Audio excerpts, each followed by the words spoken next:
This paper discusses why space exploration will be so unsustainable without a serious civilian space settlement program. Humanity invested in space since 60 years, and we will see what is the return so far. The cost to orbit is finally decreasing, and the civilian space development should grow accordingly. We will see the main differences between the space exploration versus the space expansion paradigms. We will discuss the economy issue and the energy dilemma and the challenges before us. So we can say that since the beginning of the space adventure, almost $2 trillion were invested in space during the history so far. Such investment is ludicrous, is nothing versus the insane military global expense that is up to $2 trillion per year, not in 60 years. It is, however, a meaningful figure compared to other public expenses such as school, public health, and public transport systems. Did such investment repay the taxpayers? The fallouts on daily life were paramount important. All aspects of daily life are affected by space tax. However, only during the last years, we are witnessing sides of the high frontier to be opened to civilian space development. But the major requirement of space exploration is Planet B. Yes, it is the goal of the space program only to improve our life on the surface of our mother planet. Requirements of the main stakeholder of space exploration, civilization, include other goals than to improve our life on the surface of our mother planet. A major requirement to help a sustainable survival and further progress of civilization. Yet 8 billion Earthers can no longer survive and keep on developing on one only planet. Space exploration should help civilization to expand beyond the limits of the Earth atmosphere. As demonstrated by the dramatic multiple crises, pandemics, climate changes, environmental decay, resources shortage, and ensuing conflicts, mass migrations, we definitely need one or more planets B. We are dramatically learning over our skin that the only sustainable development is outside our planet. So we need to start expanding into the solar system as soon as possible. This is the X-15 NASA, the space plan. And this is the first prototype of the space shuttle. So space agencies are late in providing a planet B, and that is only in part due to technology constraints. From 1959 to 68, NASA developed and tested X-15, the first fully reusable two-stage space vehicle.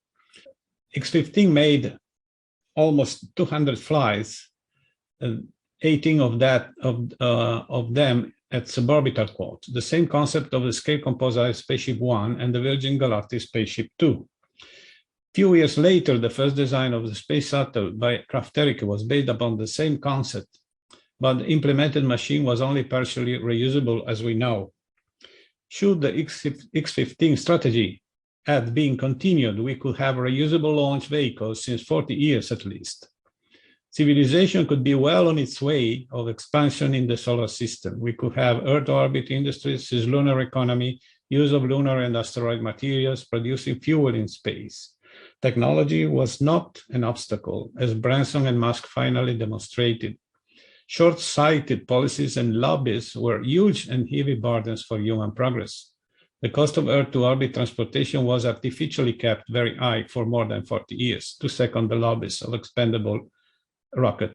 Now, reusable rockets are making history. During the last years, following the disruptive advent of SpaceX reusable rockets, things have begun to change. In 2018, the total global space budget was 72 billion, and the same, a little bit more in 2019. Over the last 3 years, governments spent a combined total of 216 billion on space activities.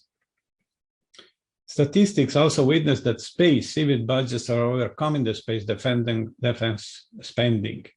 In 2020, global government space budget totaled 82.5 billion, civil budgets 50 billion, 61% of total spending. Defense space program 32 billion. Even more interesting, human spaceflight is the highest funded space application by governments worldwide at 30 billion, overtaking the 11 billion invested in Earth observation and meteorology, which have been the most popular applications since 2012.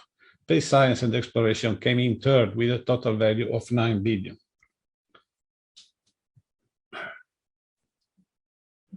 The cost to orbit is finally decreasing, thanks to Peter Diamandis, Greg Mariniak, Elon Musk, Jeff Bezos, Richard Branson, and of course the rest of the work of the space advocacy community over the last 40 years. Now, thanks to Elon Musk's visionary and pragmatic strategy, the cost to orbit is allowing private enterprises to enter the space market area.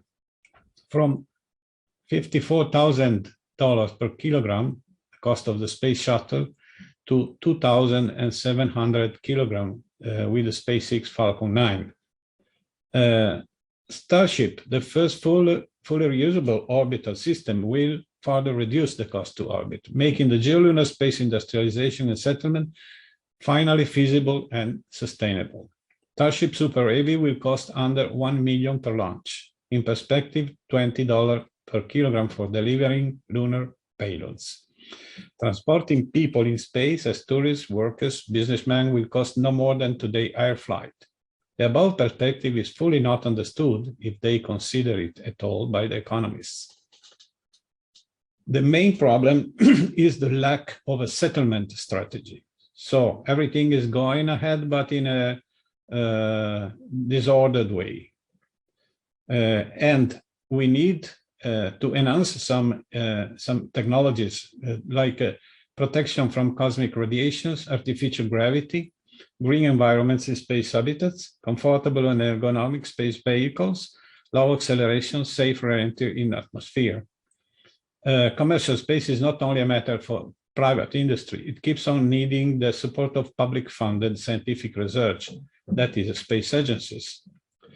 There are many enemies of a space settlement, of course, several ideological enemies trying to obstacle, and each year we keep on laying on passive strategies. The crisis keeps on destroying the economy and social environment, paving the way to mafia, neo-feudalism, and despotic regimes without assuring any progress in environmental protection.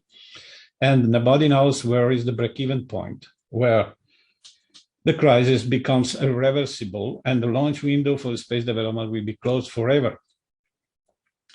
These are several differences between space exploration and space expansion. Exploration can exist without expansion. Expansion, opposite, requires more advanced exploration. Exploration is a military concept. Expansion is a civilian concept. Exploration does not require industrialization or the construction of infrastructures.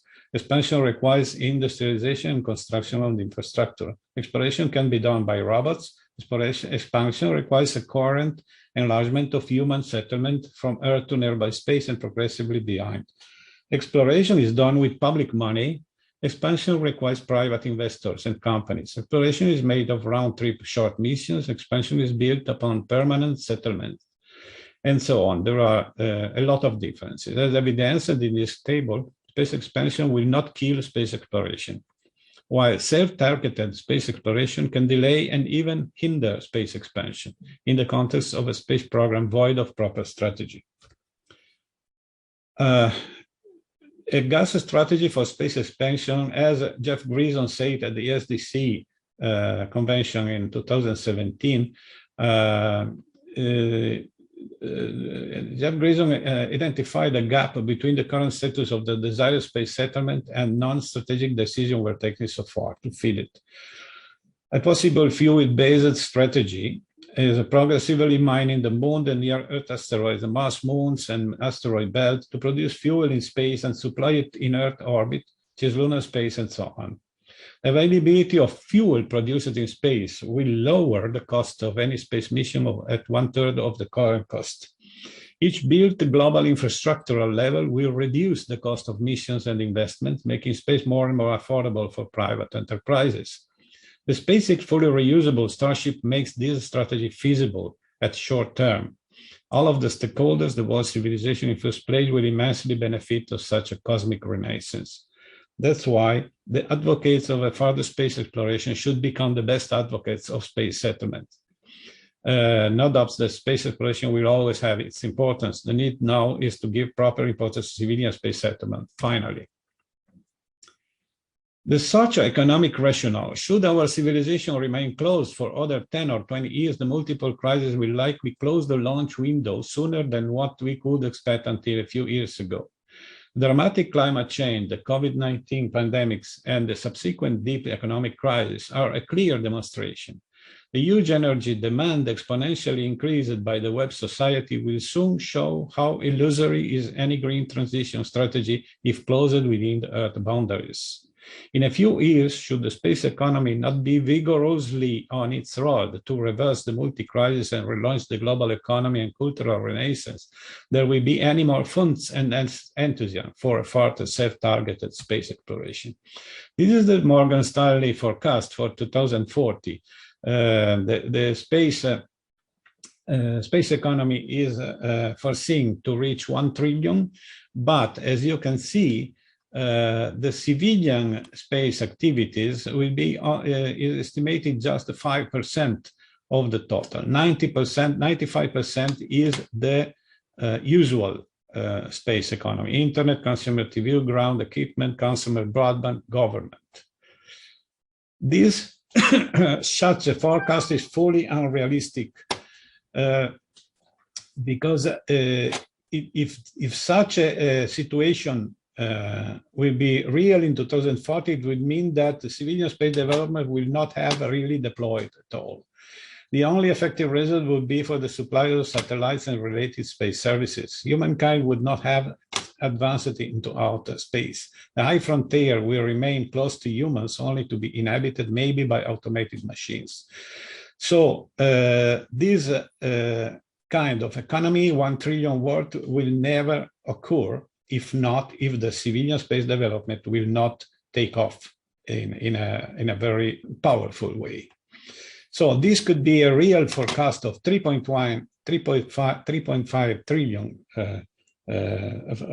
worth space economy if the cislunar industry, asteroid mining, space tourism, cislunar internet, Earth orbital industry, Earth orbital intercontinental transport, and so on, will finally take the lead of the global market.